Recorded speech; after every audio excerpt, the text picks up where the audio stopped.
Selamat datang di channel Alur Film. Jangan lupa like, komen, dan subscribe.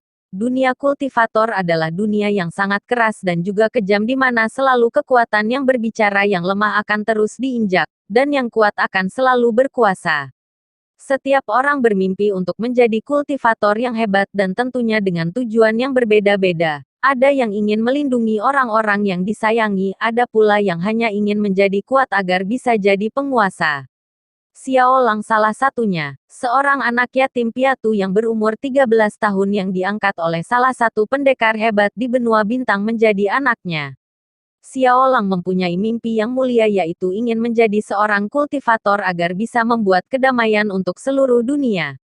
Namun menurut Xiao Erlong pemimpin sekaligus pendiri Sekte Naga Halilintar yang sudah memungut Xiao Lang saat masih bayi dan juga sudah dianggap sebagai ayahnya sendiri mengatakan bahwa Xiao Lang sama sekali tidak memiliki bakat dalam kultivasi.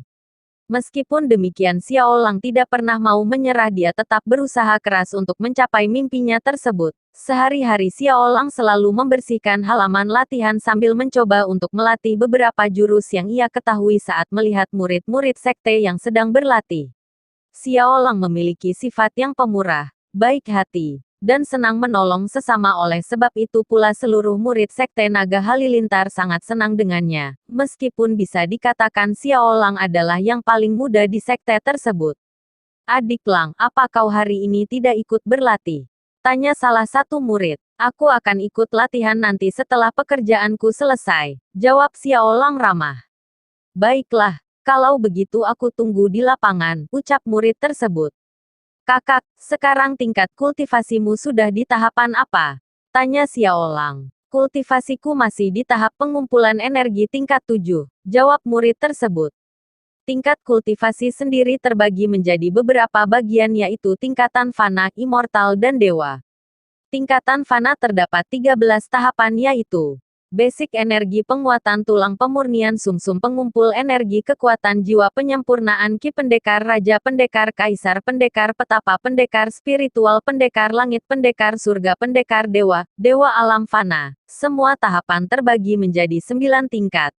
Kedua, tingkatan immortal terbagi menjadi 11 tahapan yaitu Expert, Saint Emperor, Holy Emperor, Tiran, Holy Tiran, Glory Monarch, Holy Monarch, Grand Dao Tugat, awal, menengah, akhir, puncak, dan terakhir adalah tingkatan dewa atau Trugat yang terdiri dari 5 tahapan yaitu Dewa Api, Air, Angin, Bumi, Langit, Cahaya, Jenderal Dewa, Perunggu, Perak, Emas, Kristal, Jade, Raja Dewa, awal, menengah, akhir, puncak, Kaisar Dewa, awal, menengah, akhir, puncak, Immortal God, Sang Mahadewa. Selain itu seorang kultivator juga harus dibekali dengan senjata, pil, dan jurus-jurus agar kekuatan mereka menjadi lebih hebat. Untuk tingkatan senjata dan jurus-jurus terbagi menjadi beberapa tingkatan yaitu normal, bumi, langit, dewa, legenda, kuno dan terakhir bintang. Sedangkan untuk tingkatan pil terdiri menjadi beberapa tingkatan juga yaitu rendah, sedang, tinggi, langit dan terakhir bumi. Setengah jam berlalu akhirnya Xiao Lang berhasil menyelesaikan semua pekerjaannya. Setelah itu Xiao Lang langsung berjalan menuju ke lapangan pelatihan karena ingin ikut berlatih bersama para murid. Saat di dalam perjalanan menuju ke lapangan pelatihan Xiao Lang menghentikan langkahnya karena dia telah dipanggil oleh salah seorang murid yang terlihat sedang terburu-buru. "Adik Lang, tunggu sebentar," ucap murid tersebut. "Kakak, ada apa?" tanya Xiao Lang ramah. "Sebenarnya aku membutuhkan bantuanmu," kata murid tersebut. "Bantuan apa yang kakak perlukan?" tanya Xiao Lang. "Begini, aku sebenarnya mendapat tugas untuk mencari tanaman herbal di hutan. Hanya saja sekarang aku sedang melatih jurus baru. Jadi bisakah kau menggantikanku untuk mencari tanaman herbal itu?" ucap murid tersebut. "Baiklah, kalau begitu akan aku cari. Memangnya herbal apa yang kakak butuhkan?" tanya Xiao Lang. "Rumput hati," jawab murid tersebut. "Baik, kalau begitu aku pergi dulu," ucap Xiao Lang kemudian pergi menuju hutan. Tanaman herbal rumput hati adalah tanaman herbal yang sangat berguna untuk menyembuhkan luka serta menambah stamina. Tanaman herbal ini juga tidak sulit ditemukan dan sangat sering digunakan untuk membuat pil penambah stamina. Sesampainya di hutan, Xiaolang langsung menuju ke arah selatan karena di hutan bagian selatan terdapat banyak sekali herbal rumput hati. Xiaolang juga tidak takut tersesat karena dia sudah sangat hafal setiap sudut hutan karena ia sering mengikuti para murid akademi saat mencari tanaman herbal di hutan tersebut. Tidak butuh waktu lama akhirnya Xiaolang sampai di hutan bagian selatan dan benar saja di sana terdapat banyak sekali herbal rumput hati. Dinamakan herbal rumput hati karena memang bentuk daun tanaman tersebut menyerupai hati dan tanamannya sendiri berwarna merah jadi sangat mudah untuk ditemukan. Wah, banyak sekali, gumam Xiaolang gembira. Tanpa pikir panjang Xiaolang langsung memetik herbal tersebut dengan semangat. Namun saat Xiaolang sedang asik memetik herbal rumput hati tiba-tiba langit menjadi mendung dan hujan turun dengan sangat deras hingga membuat Xiaolang harus segera berteduh. Kenapa tiba-tiba hujan? Sebaiknya aku berteduh di gua itu. Ucap Xiaolang kesal kemudian berlari menuju ke gua yang tidak jauh darinya. Gara-gara hujan aku jadi tidak bisa memetik herbal rumput hati. Semoga saja ayah tidak marah saat aku kembali nanti. Gumam Xiaolang.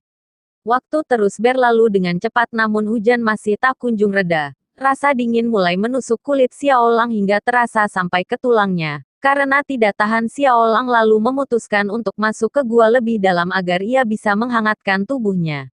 Setelah berjalan beberapa menit Xiaolang tiba-tiba melihat sebuah cahaya kecil dari kedalaman gua. Awalnya Xiaolang sempat merasa takut karena bisa saja cahaya tersebut berasal dari binatang buas penghuni gua. Namun karena rasa penasarannya lebih tinggi daripada rasa takutnya Xiaolang kemudian memberanikan diri untuk masuk lebih dalam lagi dan mencari tahu dari mana asal cahaya tersebut. Kenapa di dalam sini terasa sangat hangat? Apakah karena cahaya itu? Gumam Xiaolang. Xiaolang meningkatkan kewaspadaannya saat ia merasakan bahwa cahaya aneh tersebut sudah tidak jauh lagi darinya. Jantungnya berdetak dengan kencang karena takut cahaya tersebut memang berasal dari binatang buas, dan jika itu benar maka tamatlah riwayatnya. Xiaolang menghela nafas lega saat ia melihat ternyata cahaya tersebut bukan berasal dari binatang buas melainkan berasal dari benda aneh yang menyerupai bintang. Benda apa ini? Kenapa bentuknya seperti bintang? Gumam Xiaolang. Dengan perlahan dan sangat hati-hati Xiaolang mencoba untuk menyentuh benda tersebut. Lalu saat ujung jarinya hampir menyentuh benda aneh tersebut tiba-tiba saja benda tersebut bergetar hebat kemudian melesat masuk ke dalam tubuh Xiaolang hingga membuat Xiaolang terpental dan menabrak dinding gua. Hahaha. Xiaolang berteriak kesakitan saat benda tersebut masuk ke dalam dirinya dan juga tiba-tiba seluruh tubuhnya terasa sangat panas bagaikan sedang dibakar oleh api.